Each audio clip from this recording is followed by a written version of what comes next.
We are 1520 and we are your entertainment. We hope that you enjoy yourselves.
Thank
you.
Ladies and gentlemen, I have King on drums, and I have Luthando Luyavuma on keys, and I have Ofense on sax, and it's Dindi on vocals. Thank you so much.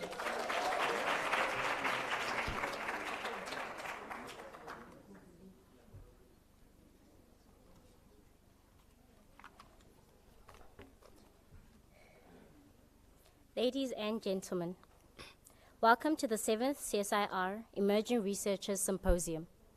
A greeting to all of our colleagues and audiences joining the proceedings via live stream, and a special welcome to the Deputy Minister of Higher Education, Science and Innovation, Honorable Buti Manamela, the CSIR Board Chair, Prof. Thokozani Majozi, and the CSIR Board members, the CEO, Dr. Thulani Dlamini, as well as the other members of the CSIR leadership. The social media hashtag for today's event is CSIR-ERS 2020. The Emerging Researchers Symposium was initiated to showcase the work done by emerging researchers at the CSIR. The two-day event is a continuation of the CSIR Youth Month celebration and is used as a curtain raiser for the 8th CSIR Biennial Conference. Emerging researchers from the CSIR and our strategic stakeholders will present and discuss topics in their areas of expertise. Before we start with proceedings, let us take a moment to familiarize ourselves with the health and safety rules of the CSIR International Convention Center through the safety briefing.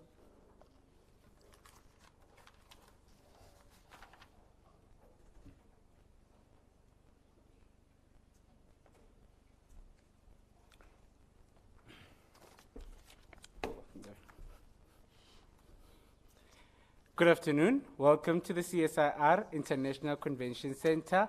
My name is Morgan Mahlangu. For hygiene purposes, please do not change seats for the duration of the meeting. Sanitizing stations located in the foyer and all around the building. In the unlikely event of an emergency, an alarm will sound throughout the building. Trained responders will give instructions on evacuation. Stay calm. Take only belongings that you can carry. Emergency procedure, walk in an orderly manner, do not run. Responders will lead us to an emergency exit, then to the assembly point. Please observe 1 meter from other delegates and staff. General information, restrooms are available throughout the building. Please look out for signages. As this is a public building, please do not leave your valuables unattended. Wi-Fi information, free wireless internet access is available throughout the building. Select free CSIR ICC on your device and no password is required. I thank you. Enjoy your time at the CSIR Convention Center.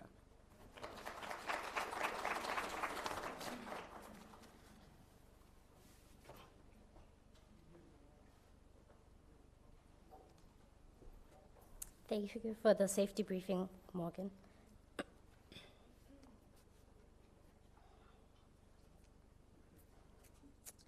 I would like everybody to please stand for the national anthem of South Africa.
you. You may be seated.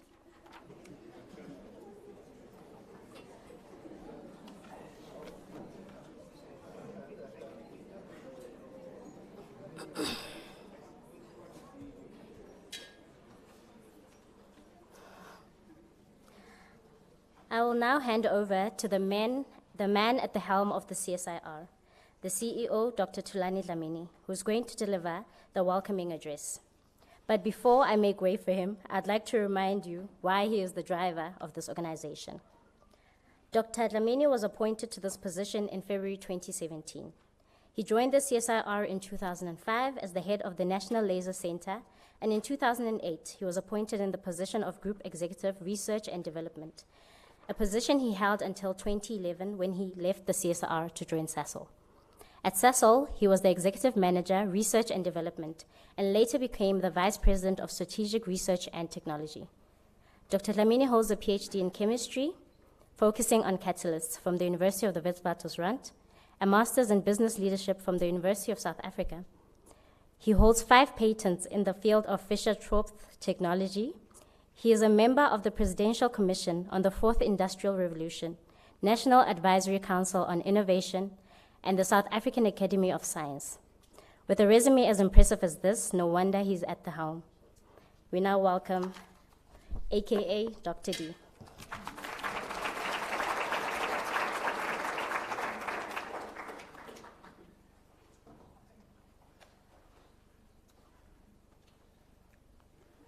Thank you very much, Refule, for the very kind and generous introduction.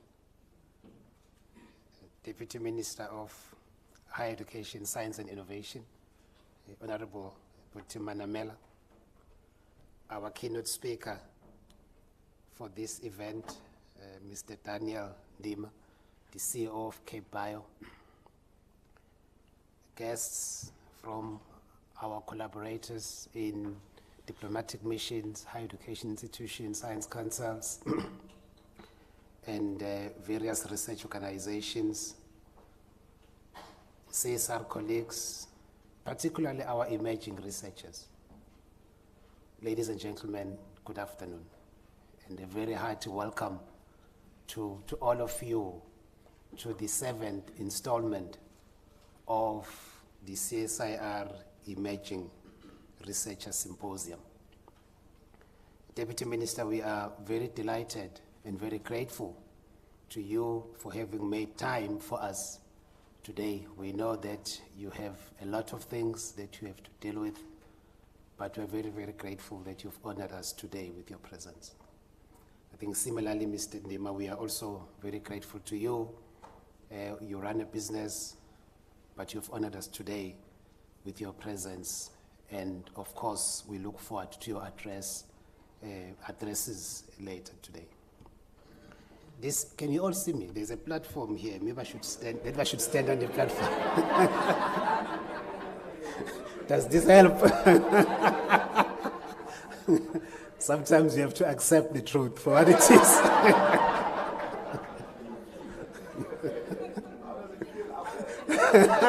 It's cold.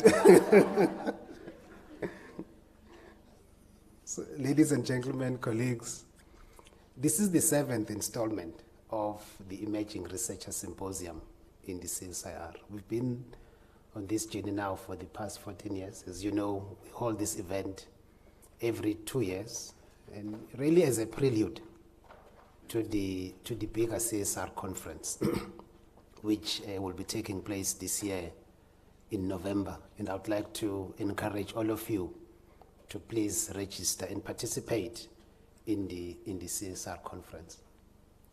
I think when we came up with the idea of having an Emerging Researchers Symposium, it was really about creating a platform for our young and emerging researchers to network, to identify opportunities for collaboration, to share ideas amongst themselves, but also to share ideas with other researchers, emerging researchers from outside of the CSIR,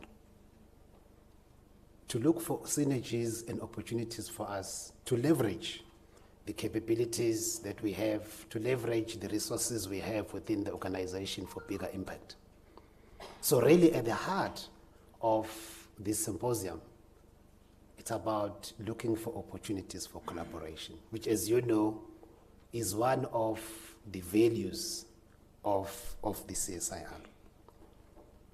I think this theme for this year's conference is innovation in entrepreneurship.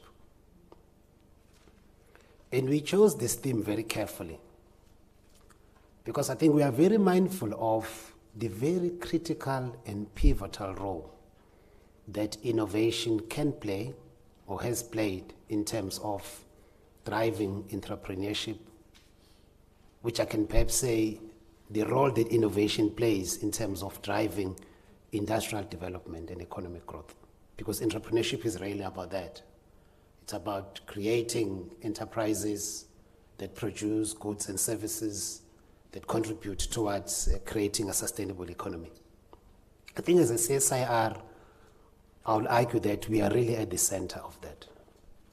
That the work that we do as a CSIR has to, at some point, translate into contributing towards economic growth, contributing towards industrial development. Because I think if we haven't reached that stage in terms of the work that we are doing, in my view, we will not have succeeded in terms of our responsibility. I think as some of you know, at the heart of the strategy that we put together 4 years ago is really this issue of a CSIR that contributes towards industrial development. And I think the theme for this conference, for this symposium, resonates very much with, I think, what the CSIR is trying to achieve.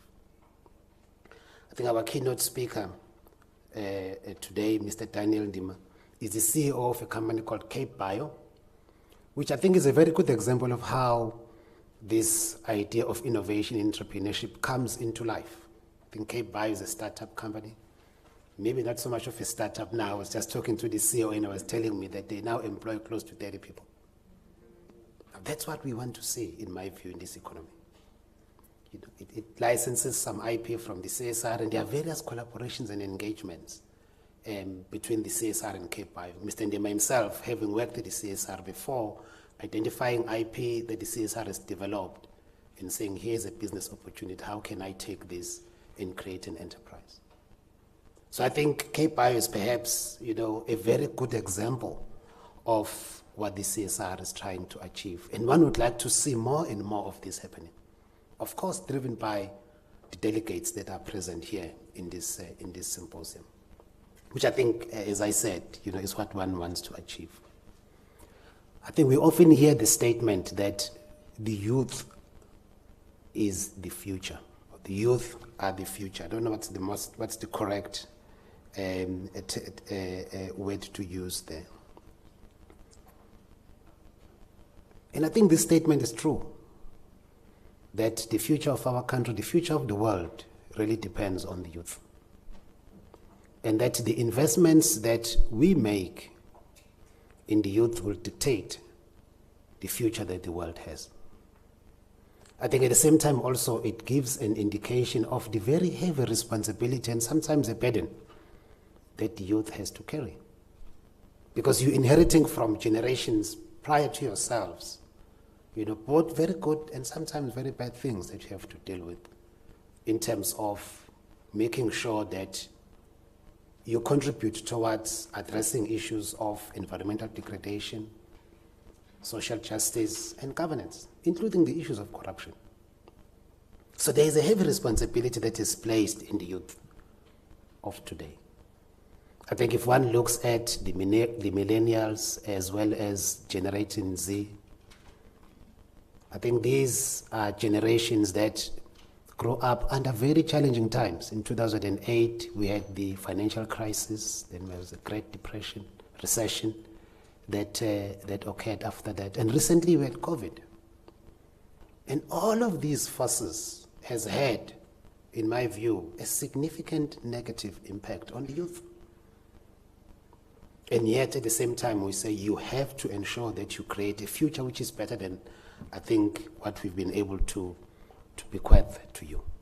So one is very mindful of this fact, that the youth of today carries a significant responsibility We have to deal with high levels of unemployment of youth.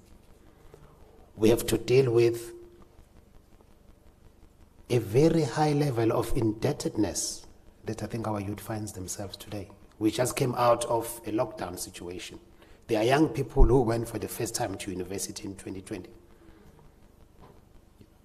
2 years down the line, they've never had the experience that most of us had of being at university. I think one cannot take all of these issues for granted. They are having a significant impact on our youth today. And I think we all have a responsibility to do that which we can, to provide mechanisms to support the young people of today to ensure that they are given the maximum opportunity possible to create a future that we all wish for and that we desire. But I think at the heart of it is about how can the youth of today use the skills, the opportunities, and the time that they have to address the problems that we are facing. And I hope that in your engagements during the course of today and tomorrow, through the work that you are doing, we'll start to identify where those opportunities lie. And then to collectively say, so how do we unlock those opportunities? What are the mechanisms that we need to put in place to ensure that we create opportunities for the realization of the impact that can be created by those opportunities? I think within the CSIR, I would like to argue that we are doing our part. Is it enough? Most likely not. But I think with the resources and the capabilities that we have, there is a lot that we are doing in this regard. Looking at my colleague here, Mr. Ndima is an example of a young person who has taken intellectual property from the CSIR and created a business, employs people and contributes towards the South African economy. And it's an issue that we are going to be driving even harder going forward. I can perhaps mention here that we are taking a very innovative approach to our board in August around how can we create an environment that will allow for the commercialization of IP coming out of the CSR at scale. To try and perhaps remove some of the barriers that we know exist in terms of the commercialization of IP. So that's one opportunity. But beyond that, we also have a number of opportunities we've created within the organization to support the development of young people in terms of the various human capital development initiatives that we have in the organization. I think at this point in time, we have over 1,000 young people that are supported through the various programs and initiatives that are being driven by the CSR. At undergraduate level, at postgraduate level, in terms of graduates in training, work integrated learning initiatives that we are driving together with the SITAs, which is also another new initiative that we started on, including recently our participation in the Youth Employment Service. And I'm very proud to say that when we engaged with the Youth Employment Service initiative, they said to us, we are we are the only public sector entity that is involved with Youth Employment Service. Now that is an indictment for me. It's something we take quite seriously. We invest over 5 million rands annually, and we get about 50 to 60 young people who are part of our Youth Employment Service initiatives. They are placed in various organizations. Some of them even go to high schools and work with the school in terms of developing the ICT system for the school. But this creates an opportunity for our young people to get experiential learning and, of course, to make them more ready for the place of work. I think in closing, colleagues, I would like to perhaps refer to a quote by the ex-American President Franklin D. Roosevelt, where he says, "We cannot always build the future for our youth, but we can always build our youth for the future." And I think this symposium perhaps is our legal contribution towards building our youth for the future. With those words, I wish all our guests and colleagues a very enriching experience over the next day and a half. And I would like to extend a very warm welcome to all of you. Thank you very much.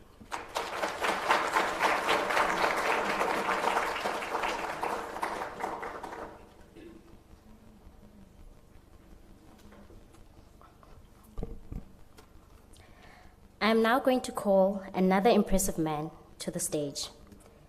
Deputy Minister, Department of Higher Education, Science and Innovation, Honorable Buti Manamela, to deliver an opening address. Before he comes up, let me tell you more about the Honorable Minister. Honorable Buti Khwaridi Manamela is the Deputy Minister of Higher Education, Science and Innovation. His previous portfolio was the Deputy Minister in the Presidency, Planning, Monitoring and Evaluation, Youth Development and Administration. Deputy Minister Manamela has been a Member of Parliament since 2009, serving as a whip of the Labour Portfolio Committee, as a chief volunteer to the Parliament Nelson Mandela Day. Deputy Minister Manamela is a member of the Central Committee of the South African Communist Party, SACP.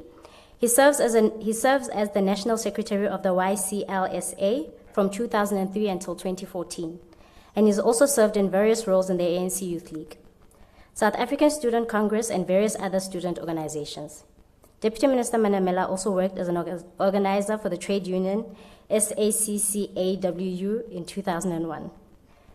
Deputy Minister Manamela completed his matric in Pachameng High School and went to study towards an N certificate in electronics at Mamelodi College until 2001, and completed his postgraduate diploma in 2014 and Masters of Management and Public Policy at the University of the Witwatersrand in 2017. We welcome you, Honorable Minister.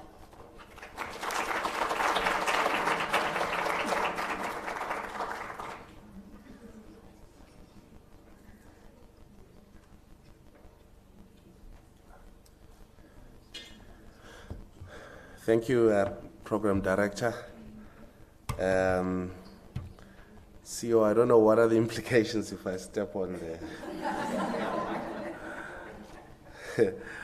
I also don't want to remove it because I think the next speaker might need it.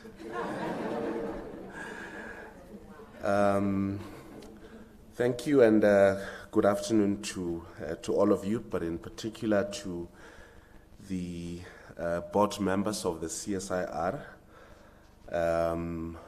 I don't think I haven't seen Prof. Majosi, but extend greetings to him, but in particular the CEO, Dr. Thulani Dlamini,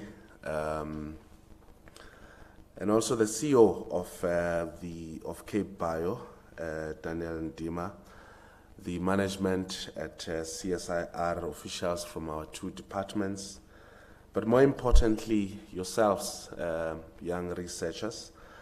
I have a bit of flu, and I know at the beginning, at the height of COVID, I wouldn't even have been allowed into the building. But I thought this is such an important event that I wouldn't miss it for anything, because I think the role that you play as young researchers and the investment that the CSIR, in particular in government, is willing to make, as the CSIR CEO made, investing into you for the future is quite important. So I'm quite excited to be here. And I think more so that we haven't met during COVID, and that this is the first since then. The pandemic that I believe in our country, researchers played a very important role in ensuring that not only do we understand the pandemic, but also how the behavior of South Africans has been during the pandemic, and it informed a lot of government decisions in ensuring that we activate or put in place actions that will help us better save lives, but also ensure that in focusing on opening up the economy, our institutions of learning, and all the other important public institutions and businesses, that we take informed scientific decisions, and therefore the role of researchers has been quite important. So I'd therefore like to really take this opportunity to commend the CSIR in particular, but all of you who are here, for making sure that we once again host the symposium. And I know that there's been a lot of interest from young people, and I hope those who made inquiries have been able to make it through here or have connected in the different ways within which this symposium is being flighted. And so through this symposium, we hoping or aiming to showcase the work that is being done by emerging researchers here at the CSIR, but also at various universities. And these are the young people we believe will help us through research development and innovation to come up with innovative solutions to the challenges that face our country. So your contribution is no less than anybody else in helping us achieve a better South Africa. While a great large of this symposium seeks to empower our young emerging researchers with the necessary knowledge and skills to be able to compete with the best scientists and researchers in the world, we also seek to imbue our emerging researchers with a solid historical and social consciousness, because we think that research that is devoid of history and social consciousness is or will fall short in contributing to the development of humanity. Our public research institutions cannot afford to produce researchers or scientists who are detached from the lived realities of society, especially the poor and the marginalized in our society. And therefore, informed by this thinking, our priority as government is to ensure that we achieve higher rates of inclusive growth that generate substantive jobs, sustainable jobs at the scale of social need. The economic reforms that we're implementing, alongside measures such as the industrial policy to support labor-intensive growth sectors, aim to drive growth and expand private sector employment. However, we cannot simply wait for higher growth to create jobs, especially for young people. And therefore, we need to take decisive but well thought out action in the immediate term or period.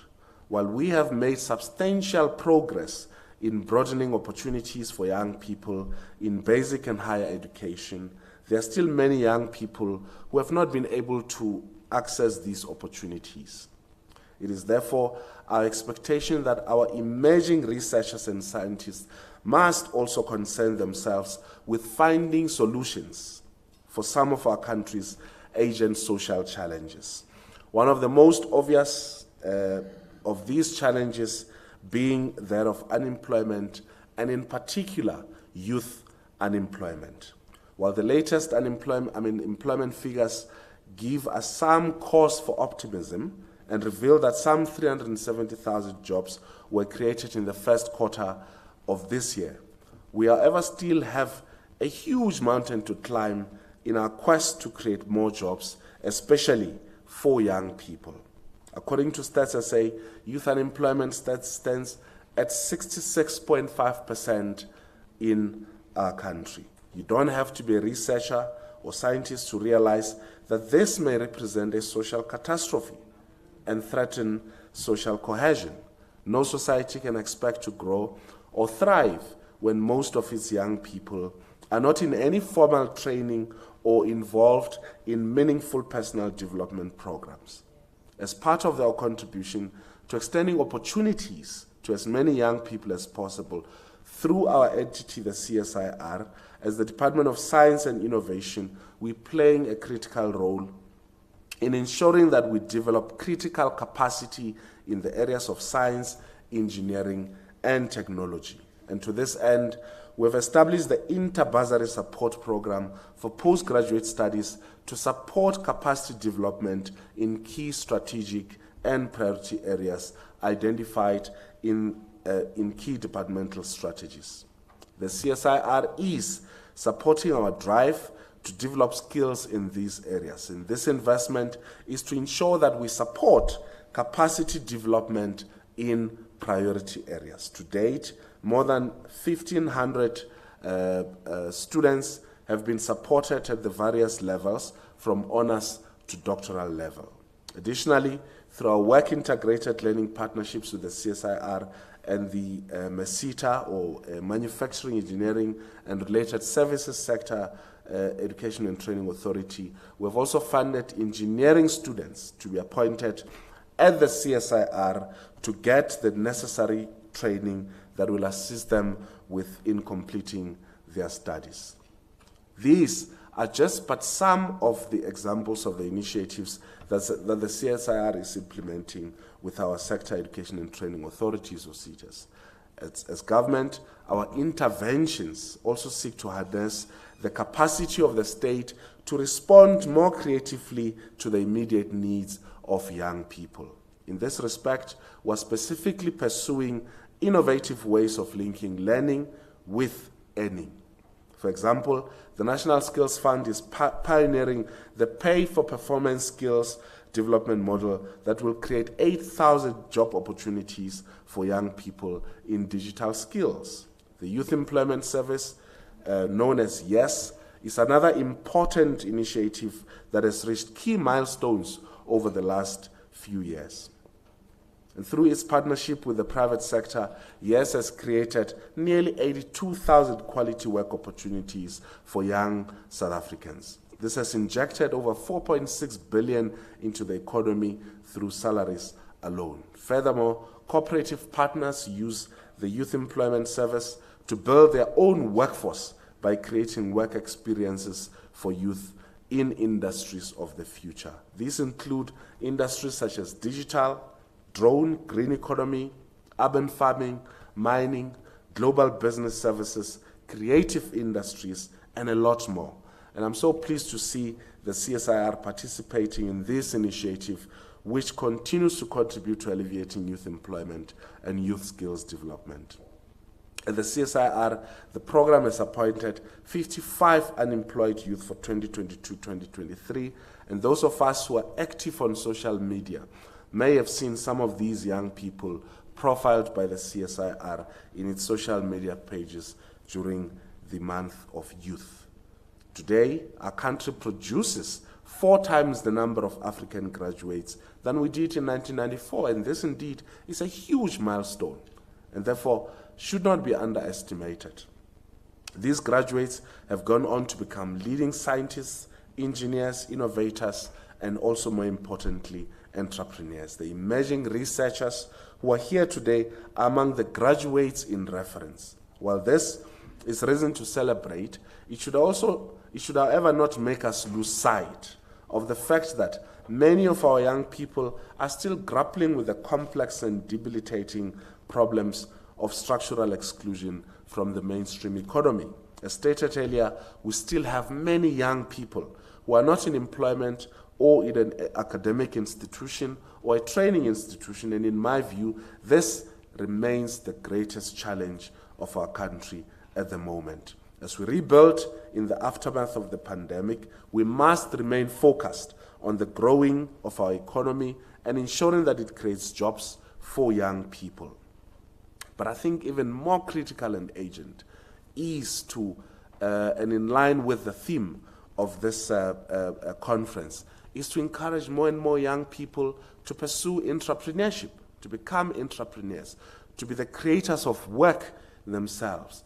And what better way to encourage young people to become entrepreneurs by investing into research and development, by looking for opportunities that young people have, by supporting innovative ideas that young people have, by not being scared to take risks on young people, by investing more resources so that even if they fail, we do not blame them, but we encourage them to come back, reinvest, rework, rethink, and re-strategize some of these ideas that they have, because that is the only way within which we can encourage young people to break the barriers of structural exclusion and encourage them to own up to the economy of our country. And I hope that sitting here today, some of you will take up that particular challenge, look at the opportunities that are opened up either in government or in the private sector, or the kind of resources that you individually have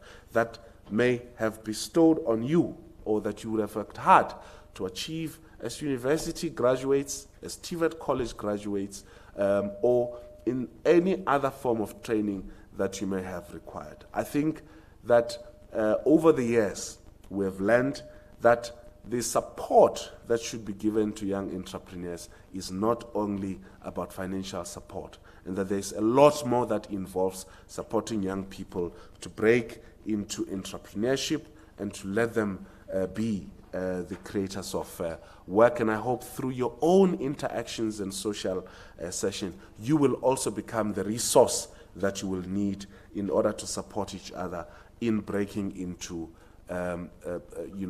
entrepreneurship and creating more work for young people.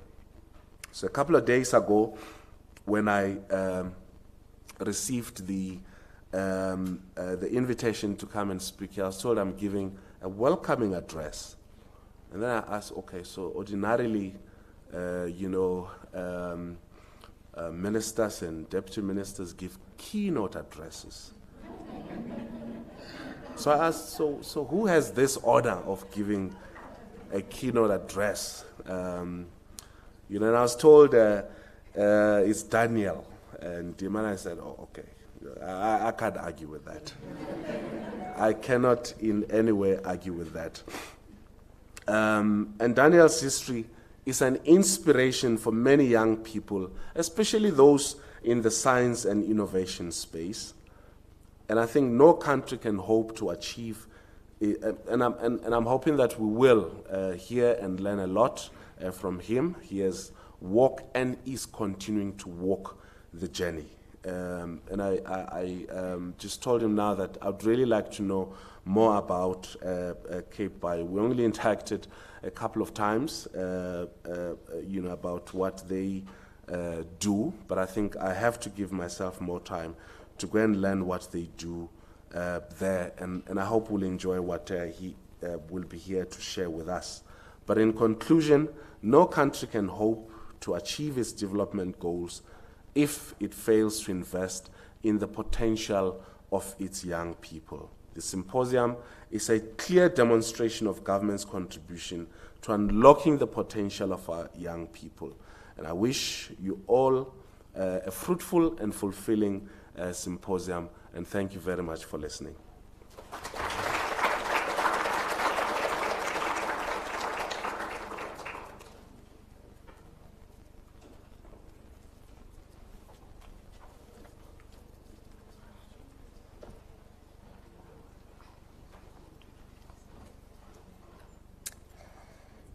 Thank you, Honorable Deputy Minister.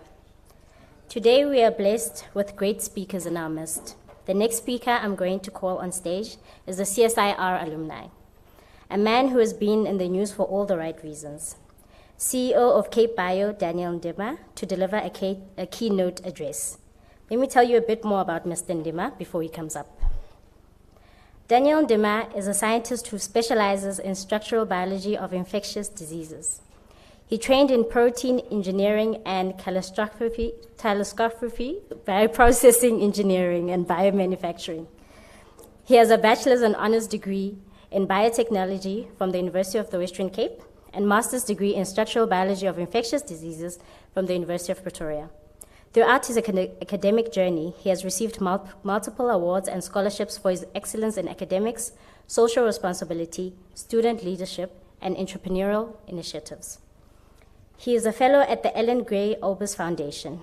His fellowship provides education beyond a degree, offering 360 degrees of entrepreneurial training to ensure that fellows create value through responsible entrepreneurship, that they see entrepreneurship as a viable career path and are able to take an idea and develop it into a viable opportunity. Daniel is also a scholar at the Mandela Rhodes Foundation, class of 2015, and a Brightest Young Minds alumni. He founded 3 startups as an undergraduate student and was subsequently awarded the Vice Chancellor's Award at the University of the Western Cape. In 2020, he was listed as one of Africa's influencers for change by the United Nations Development Programme, Africa. He is a Careers 1825 role model and has been featured in the magazine Africa Innovates. He participated in various panel discussions on pandemics, including the South African National Coronavirus Conference, chaired by the Minister of Science and Innovation, with the President and the World Health Organization Director and some of the speakers. He also participated in the United Nations Dialogue on Africa's Readiness to Combat COVID-19. He is a Mail and Guardian Top 200 South African 2021 winner under the Science and Technology category. Daniel strongly advocates for science that creates jobs, improves the quality of ordinary lives, and contributes to the national development and the economy. He worked at the Council for Scientific and Industrial Research between 2015 and 2018 towards the commercialization of technologies as a technologist and business developer for the Cape Bio initiatives funded by DSI and the CSIR. Daniel is the founder and CEO of Cape Bio, a South African biotech company that manufactures molecular biology reagents, enzymes, and kits for diagnostics, forensic DNA analysis, and other life science applications. Cape Bio recently developed a South African Health Products Authority-approved polymerase chain reaction testing kit for coronavirus detection, and the company is expanding its diagnostic research and development and manufacturing for diseases prone to Africa and the world. That was a lot of science. Welcome, Dr. Ndima. Welcome, Mr. Ndima.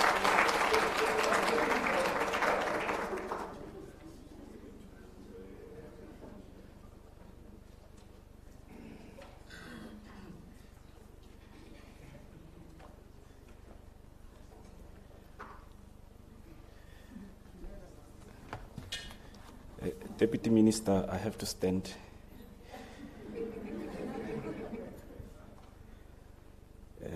What a lovely crowd.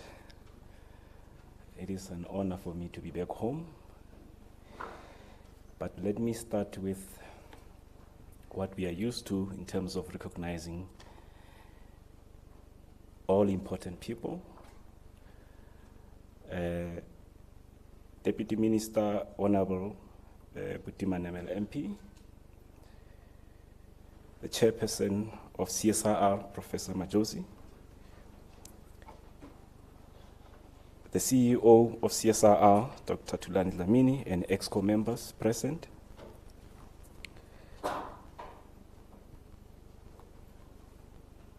Dr. Dlamini,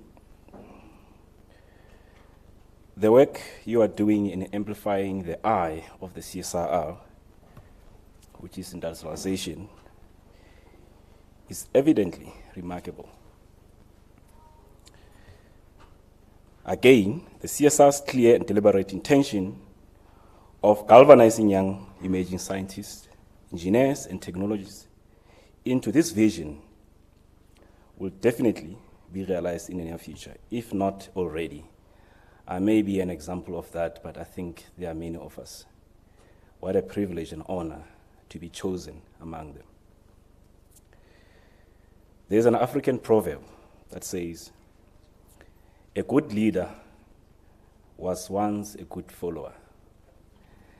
And I heard that you were once at CSIR and you came back to lead the organization. That means that you fall within this proverb. Another Chinese proverb says, behind every able person, there are more able people. And the CSIR is for sure full of able people, and I've worked with them.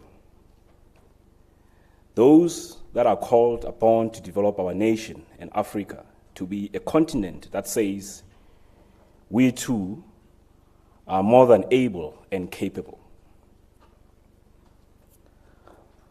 I would also like to thank all the dignitaries, special guests, senior officials of the organization, and everyone who has contributed to the development of these emerging researchers. I'm sure emerging researchers are saying, why are you not saying anything about us? It is because you are the ones that will make our continent, our country, and this organization tick. We always say we must save the best for last. This is your meeting. But from this symposium, I wish you will take a baton and run with it. Because you have to make your presence felt. You have to be yourself, you have to be known for your contribution to the world that we seek to achieve.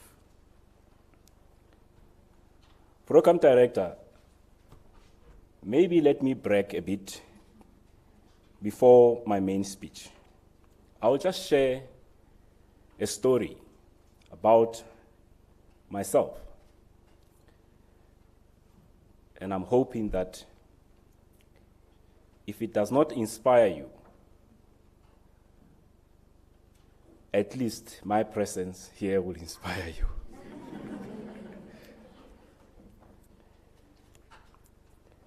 This story is similar to many of you young people. And by the way, I'm that guy that doesn't hide his age. I just turned 35 this year, in April. So I'm still a youth.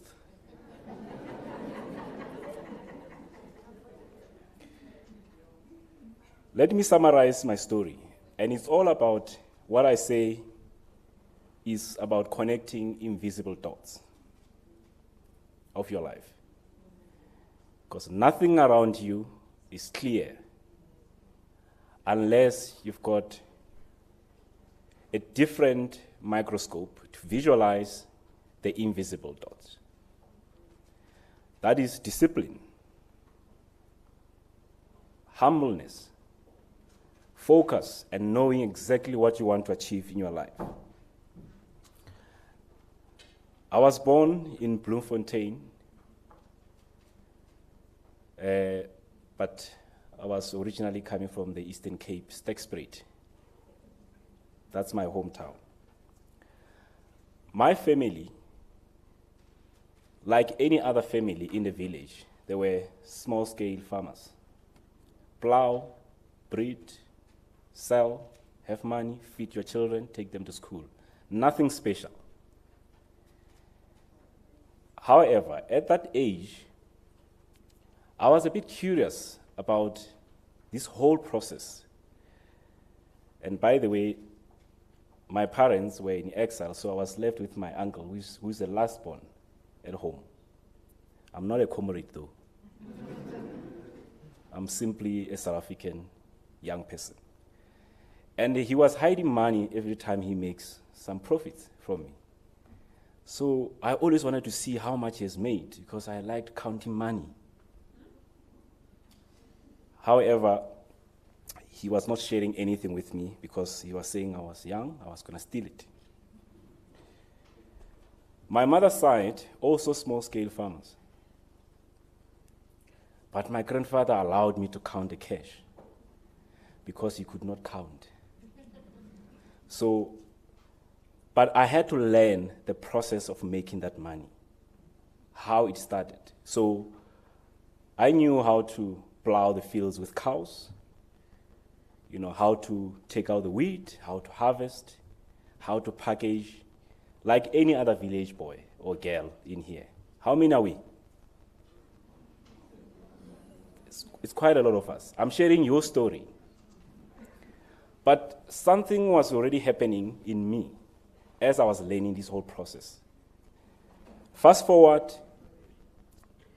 we moved to Cape Town, and during high school time, I used to see a lot of inefficiencies around the school. And up until I asked my mother to borrow me 20 rands to buy a packet of sweets so that I can sell, because I used to see students jumping the fence, going to buy sweets or other necessities. Within a week, I had made 56 rand from 20 rands. The seed was germinating. I didn't know what I was doing. I was just curious. I just liked counting money. I just liked making money. You know. After matric, I enrolled to do medicine in Cape Town because I thought that now I want to be an entrepreneur. One day I will have my own practice. It didn't work out. I dropped out simply because, no, I'm not a failure. I dropped out because it was not my thing. So I wanted to start something in biotech because biotech was a buzzword at the time. Those who were around there around 2005, 2008, at the University of the Western Cape, they will tell you. The university was buzzing with biotech, and it still produced some of the best biotechnologies to date. So I went to enroll there to do a degree in biotechnology, and I told the lecturer, one of them is my friend, he's now HOD, Dr. Marshall Keister. During first year, I told him that I'm not here to do this thing of studying and going to the lab. I want to start a business. You can ask him, he will tell you. That was undergrad. So I was intentional from the onset. I said, I want to study something that I will venture into and actually start a business. How it comes, I will see, but I need to prepare myself. I've learned from small-scale farming, you know, how to count profits, you know, and now I need to do something bigger. Because I was a bit worried because in our practical room, all plastic wares, everything that we had were imported. So I kept on asking myself, is there anything that has a South African logo or label, made in South Africa? And there was none. This is, even today, still something that does not sit well with me. That out of this greatness, this great talent that we have as a country, with a history of innovators, with a history of ability to turn things around, we are still beggars of the foreign products. The very same thing that you research and publish on, you have to buy it. Doesn't make sense. And this erode our tax base. It probably the biggest contributor of some form of poverty or some form of social ills that we have in the country, because the government is forever recirculating the budget to the multinationals, not amongst ourselves. That needs to stop. If one of you works for them, tell them that I was here. So, again, doing honors, I chose a project that looked at the plant called guayule. It grows in South America. It's the second shrub, apart from the other tree that grows in Asia, that actually makes latex. So we were planting that plant in Stellenbosch with my supervisor, and we wanted to actually develop latex gloves, condoms, you can name it, the heavyweight ties. We had the whole thing, and I developed a business plan then. Because as you've heard, that I had started small businesses, some failed, some succeeded, but it's part of the lesson. Fail, but fail forward. So the whole thing did not work because I realized that no, I really want to be doing something that has to do with core biotech, not just plant biotechnology that is applied and all that. So I spoke to Prof. Wolf-Dieter Schubert, who is a structural biologist, probably one of the few in the country. And I said, I want to join your group. And he was leaving Cape Town, coming to UP. I said, I want to join your group, but under one condition. You'll let me go after my master's because I want to go to UK. He said, no problem. What are you doing there? I said, I want to learn more because I want to start a business. He said, you don't need UK for you to start a business in biotech. You can do it right here. You don't need to go to America to come and start a business in the field. or in any other field, for that matter. So I started my master's. He was training me in producing proteins at high quality for commercialization, and I did a couple of things in the lab as well. But obviously, working at UP, we know them. You can't take anything out of UP. So I left everything there. But towards 2015, I got a scholarship to go to study my PhD at Rhodes. I didn't want to mention the scholarship, but at Oxford University. So I'm cornered. I've developed a business plan. I'm ready to go. And then the scholarship just comes. It's a big opportunity. And I was consulting with my supervisor, Prof. Stubert. I said, what do I do? He said, you know what? I've seen you since undergrad. You've been talking about this thing. Go and start a business. I will support you. You can use my lab to come and do some quality controls and all the stuff. And I remember a few weeks earlier, we had the Rhodes Scholarship Scholars meeting in Cape Town, where I met one of the gentlemen who's a scholar and a businessman in Sentin, a big guy in investments, and I went to him. See, me, I'm not afraid. That's one thing about me. I talk, and I go to big guys, and I tell them my story, and always seek attention. And by the way, I've never been rejected. They always invite me to come and have a broader discussions. If you ever want to be an entrepreneur, remove fear from yourself. Take it out. It will always hinder you from succeeding or from even inserting anything. Remove it. Be brave. If they reject you, that's fine. It's part of the process. Get rejected. And I spoke to him. He said, come to Sentin. Come to my office. I went there with my laptop that was making noise. You know, at varsity, we've got those laptops that have this sound, funny sounds. Sometimes they take 5 minutes before they start. I open it up, and he's opening a MacBook. I don't care. I'm here to do my job. So I presented. I said, this is the business plan that I have. This is what I'm thinking. And I need 150 million rands. A master's graduate or someone who's about to graduate for master's wanting 150 million.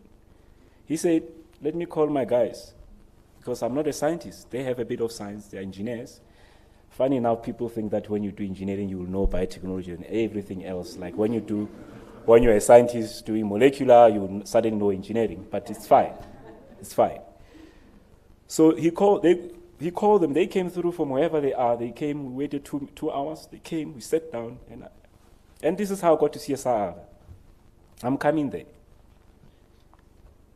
So we sit in a boardroom on Catherine Street, opposite Gauteng Station, because it was easy for me. So I present again. And they say to me, you want what? 150 million rands. They said, you know what? It would be better if we had something tangible. And the market. This thing of entrepreneurship, people think is something that is glamorous. It's not glamorous. You suffer a lot. When people see me in nice suits, some of them probably donated by the CEO, if he likes me, you know. But the beauty of it is your confidence. There's nothing special. You are even more depressed, especially when you start employing people, because the burden is no longer about you, it's also about the families that you're taking care of as a brand. That's a responsibility of an entrepreneur. It's not about yourself. It's about the impact around you, because you need to leave a mark. So let me come back to my story. We sit with them. One of them says, go to university and ask for support. We will fund you after that. And you know, that's how they get rid of us. That's not concrete. I just come from the same people, and I'm telling them that I have issues, and they're telling me that I must go there. One of them said, the CSIR is the best environment for you. Go there and ask them to give you an opportunity. This is a true story. And because it was not university, it was CSIR, I left Sentin knowing that I'm going to Google CSIR and figure out what's happening at CSIR. And by the way, I only knew CSIR in Cape Town, so I thought it's in Cape Town. So when I Googled, the first thing I saw, it was something that was 5 minutes away because I was staying here in Hatfield. So I said, okay, it's around the corner. I'm going to go there.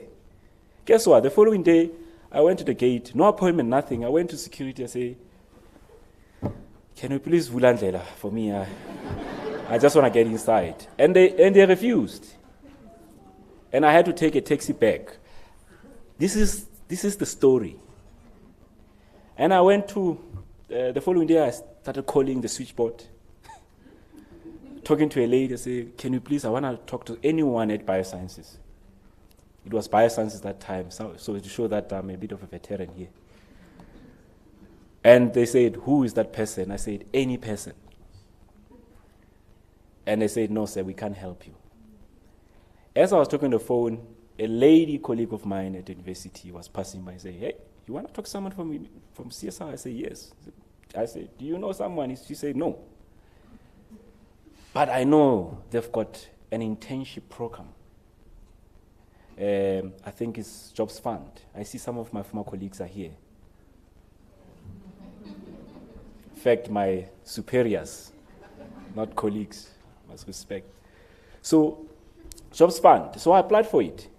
And one of them is there who interviewed me, Ganeshri. Please, can you please rise? I want them to see you. Please stand up. This is the lady that interviewed me to get to CSIR. And she gave me a call.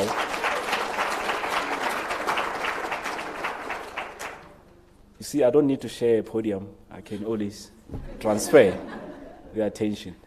So she interviewed me with other colleagues. She called me and said, Daniel, when can you start? I said, I'm still trying to wrap up things. She says, please, we want you now. They thought that I was going to go into biomanufacturing and all those things because I had a protein production background. The first day when I went there, there's a gentleman called Dusty Gardiner. I said, it was on a Tuesday. I got in, I looked around, I asked around, I said, who's the director? They said, Dusty's the director. I went straight to his office. I said, Dusty, I'm not here for internship. True story, ask him. And he got shocked. And I said, I'm here to look for opportunity because I believe I'm an entrepreneur, but I need support. And everything changed. He introduced me to a couple of research groups. I had to choose a group that I thought was better for me to, based on my ambitions. Dr. Tsepo Tsekwa's group was the best for me. And I said, here are my people. And everything is history because the group already secured funding from DSI and CSIR was supporting them. And I said, let me sprint. The first thing I did in that week, I took a product that was packed there for some time. It was developed some time back, years back. I took it, packaged it, I went to the University of Pretoria and said, don't you want to test the sample? And they said, let us try. The following day I got feedback, said, this product works. I ran to Tsepo's office, I said, Tsepo, this thing works. Now, let's do something. So you see, this is what I learned at CSIR. When you develop a technology, and most of us do that, we develop it assuming that the market wants that. And it's best technology, it has all these features. Guys, I'm still one of you, I still think like that. But something changed. Because as and when I was pushing this product, I started to realize that people were not really after this, but they were giving me leads as to what is it that we need to invent and develop and innovate. So it's a process whereby you start with the market, you understand what the market wants, and you work backwards. All the building tools that the market requires, before even the innovation, how they want it packaged, the concentration, the formulation, the texture, the look, the feel, all those things. Before you even start with it, you need to figure out what the market requires. And I think when we started doing that, when we started developing other enzymes or other technologies based on the market needs, we started seeing a lot of traction. Up until we launched the business in 2018, being an Allen Gray Fellow, it was a privilege that I always say that a lot of us do not have. Because Allen Gray Obis Foundation, which is part of Allen Gray Limited, they had set up a subsidiary called E-Squared Investments, which was open to Allen Gray Fellows who wants to start businesses, so they will give funding. I didn't get funding at the start. I got about 300,000 rands. And I had just left CSIR. Only out of 14 months did I only raise my first 2 million with them. 14 months living on 300,000 rands. Is one, in fact, it's two of you, myself and my business partner, surviving on that, right? I have to pay for my car installment, rent, and all that. But luckily, she was having a home close by. But entrepreneurship is not a clamor that you always see. It's hard work. It's sacrifice. You know, all the nice things that I used to eat while I was working CSIR, you know, it was nice. All of them have gone. But I said, I want to do this. I dropped the opportunity to go to Oxford. Now I'm here. Let me do it. And by the way, I recently enrolled to finish up my PhD, so I'm writing up. So I did not lose anything after all. But I'm still doing what I think I'm good at. So our company has 3 years, 11 months. We only launched it in 2018, September. And fast forward, we created jobs, I think plus 70 job opportunities that we created. Obviously, some people get fired, some leave. You know, that thing happens.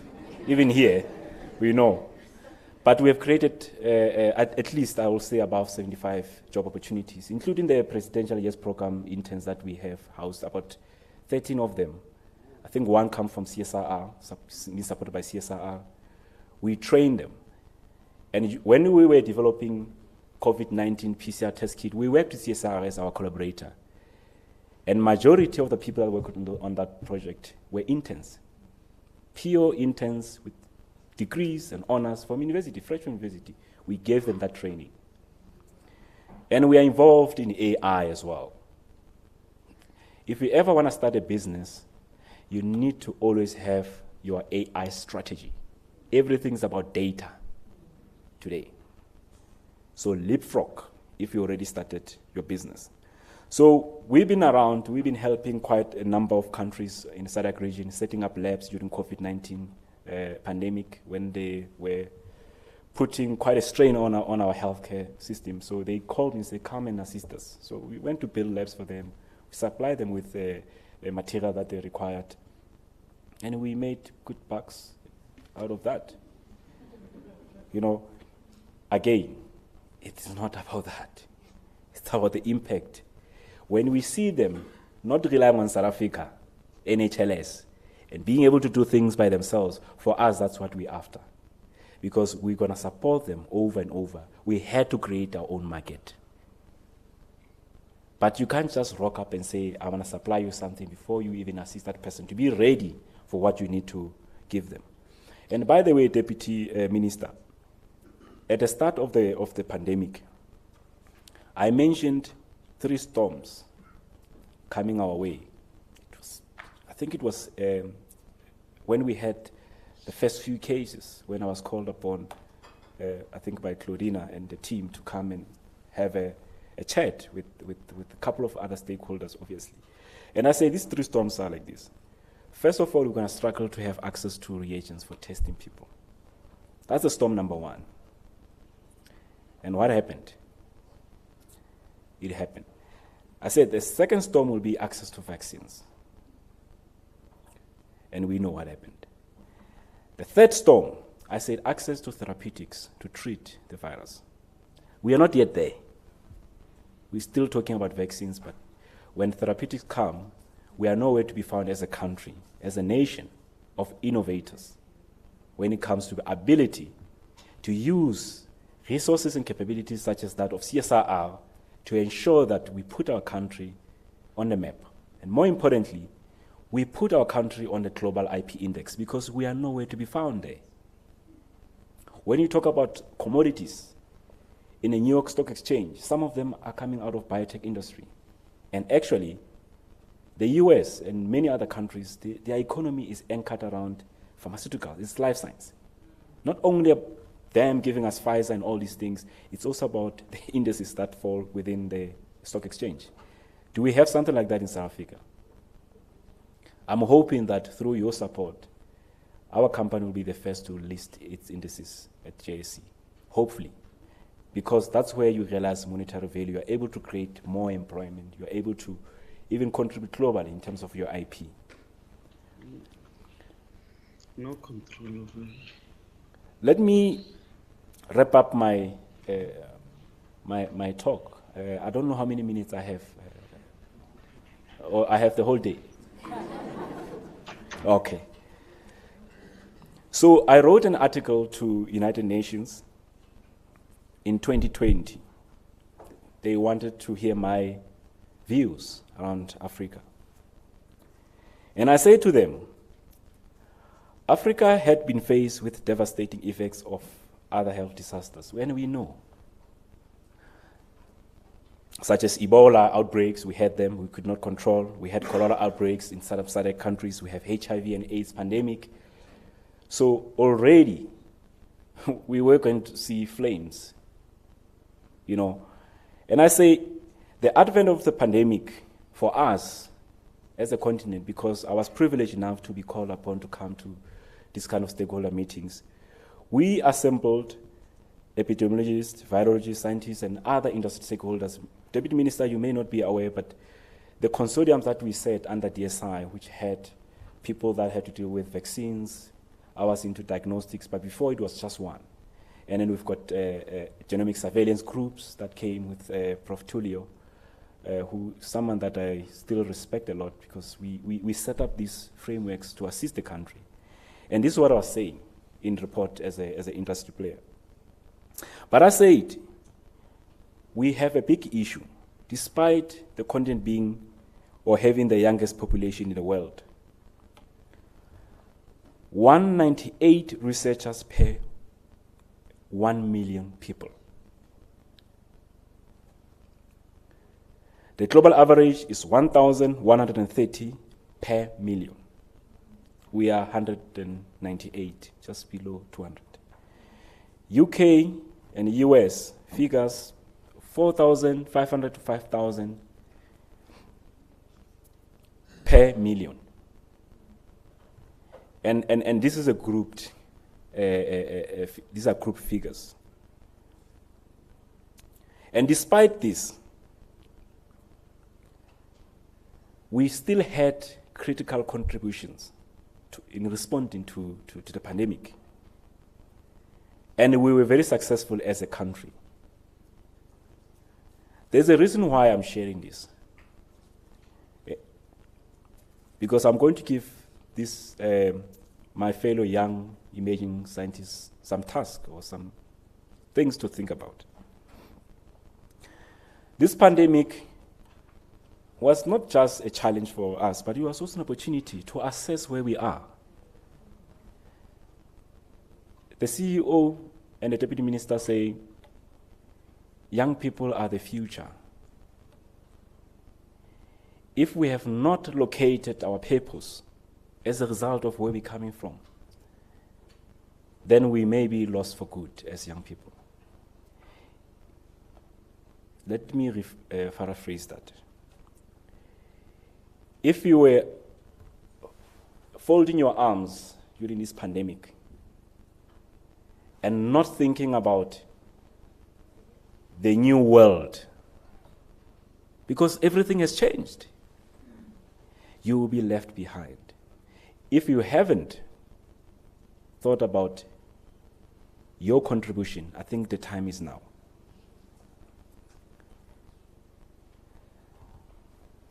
The World Bank is confirming an economic fallout and recession in sub-Saharan Africa is coming. These things that we saw last year, the riots and all that, they will mean nothing for a country like ours that is so unequal, with high unemployment rates. We are in trouble. But my question to you, what is your contribution to the future that you are?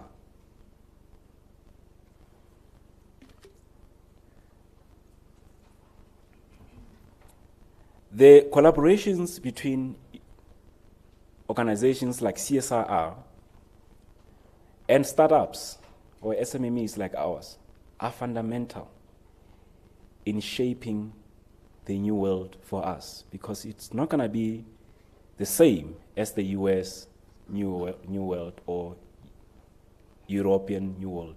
Ours is a unique one. We need to start locating inefficiencies in our society. And I like what the Minister of Science and Innovation said once upon a time, and this is what the African Development Bank once reiterated: in keeping science, or keeping higher education, science and technology at the top of its agenda, with a call to mobilize all stakeholders, academics, researchers, funding bodies, etc., and ensuring that all sectors of the economy has science as a foundation in ensuring that science fits into their development. Because a lot of industries in a country, they don't even know the importance of science in making sure that they're able to leapfrog into the new world. We need to identify those inefficiencies and start playing key roles in the value chains. Starting a business does not mean that you have to control the entire value chain. You just have to identify where you need to play. With your profession, with your education, you've got a role to play. So what will be your mark in the face of this new phenomena? What will the future look like for you? The world we see today will not be the one we see tomorrow. Where are you in it? Can you visualize your mark? Can you see yourself?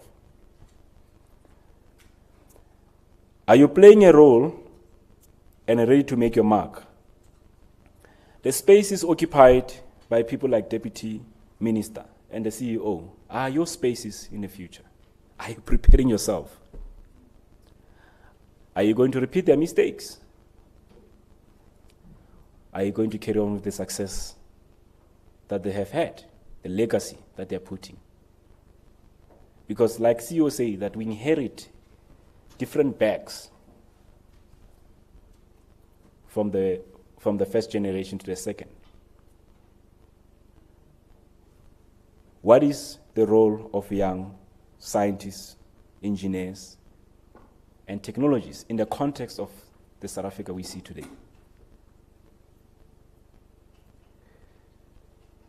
Are you prepared to take up the challenge?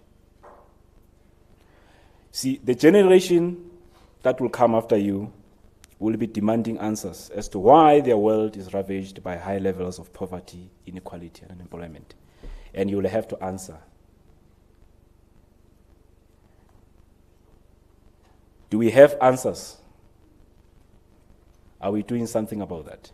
Science, engineering, and technology is the economy, is the answer to the problems that we're facing as a country. Let's go and use it to ensure that the generation that comes after us has a legacy. Let me conclude, Program Director. I see you already pointing at your watch.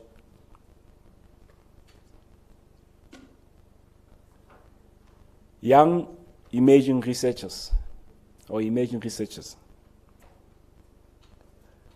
are you prepared to dream big?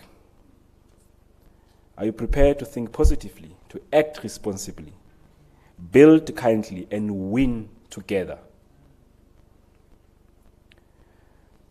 So that tomorrow's world has your mark and your contribution. And I hope these are the questions that you will answer in your own time. I too am answering them because I have not done enough. I thank you. Asante sana.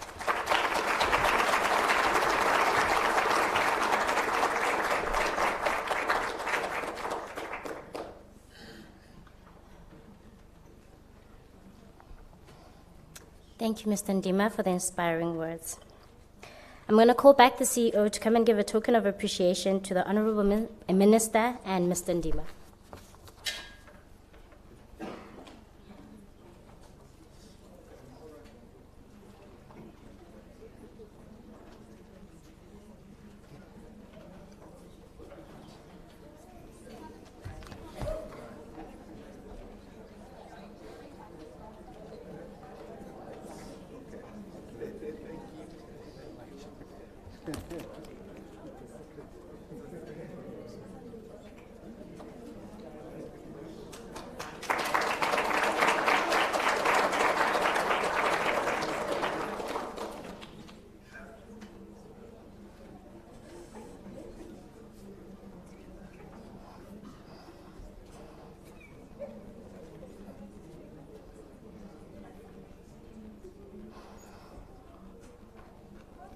Thank you to all of the speakers that came today. Thank you, Dr. Lamini. Thank you, Honorable Minister. And thank you, Mr. Ndima. Thank you for all the inspiring words and for the inspiration to all of us attending today.